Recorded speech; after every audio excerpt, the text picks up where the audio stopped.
En 1628, le Vasa, le navire de guerre le plus puissant de Suède, coule. Mais pas en haute mer. Pas face à un ennemi, seulement après 1300 mètres de navigation. Parce que le roi avait exigé 2 ponts de canon supplémentaires après le début des travaux. Alors chaque équipe de chantier a construit sa partie parfaitement.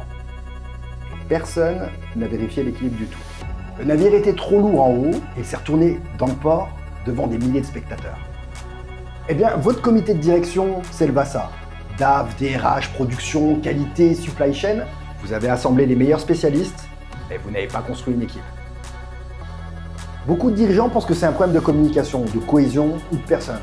Mais le problème, il est structurel.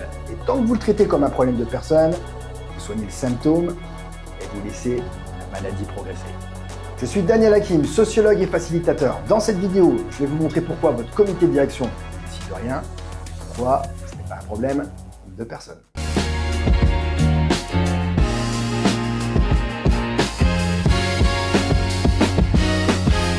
John Katzenbach et Douglas Smith ont identifié un phénomène précis qui devrait vous intéresser.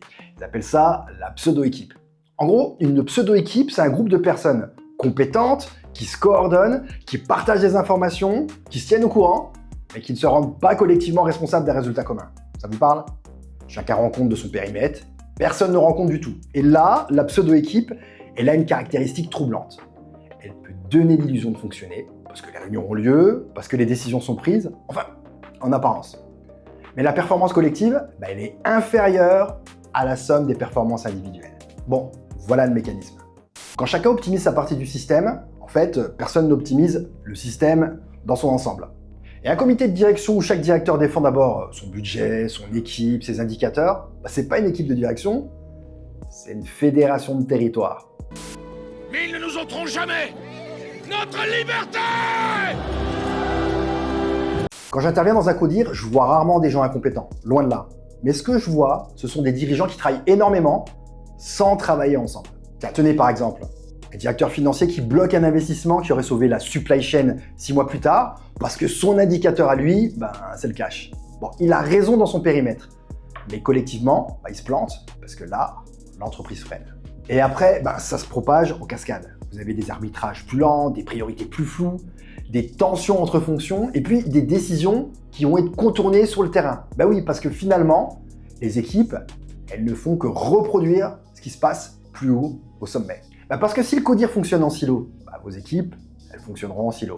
C'est mécanique, c'est redoutable. Je me rappelle d'un grand groupe industriel. Son comité de direction a débattu pendant 4 mois sur un investissement majeur pour le site. Alors, vous aviez le directeur des affaires financières qui était contre, vous aviez la production qui était pour, et vous aviez le DRH qui préférait rester neutre.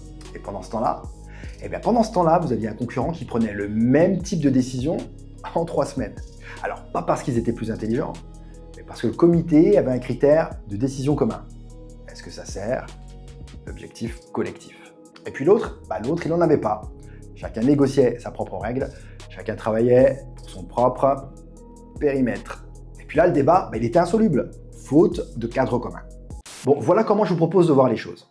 Les silos, c'est pas un problème de culture, contrairement à ce qu'on vous dit souvent.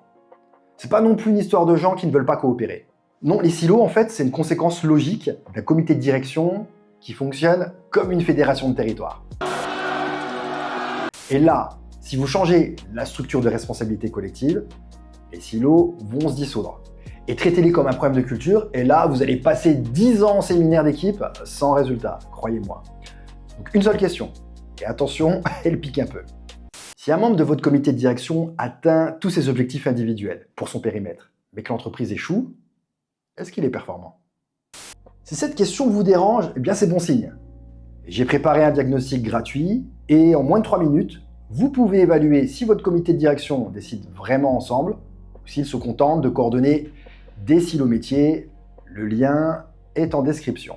Finalement, notre navire, le Vasa, il n'a pas coulé parce que ses constructeurs étaient incompétents. Il a coulé parce que chacun a parfaitement construit sa partie et que personne n'a regardé le tout. Et votre comité de direction, il mérite mieux que la perfection de chaque pièce, il mérite un tout qui tient ensemble. Comprendre pourquoi votre CODIR se fragmente, ça, c'est la moitié du chemin. L'autre moitié, c'est de savoir pourquoi vos équipes coopèrent sans jamais vraiment collaborer. D'ailleurs, c'est le sujet de la prochaine vidéo qui s'affiche quelque part ici, autour de l'écran. Et en attendant, je vous dis à très vite de l'autre côté. Ciao!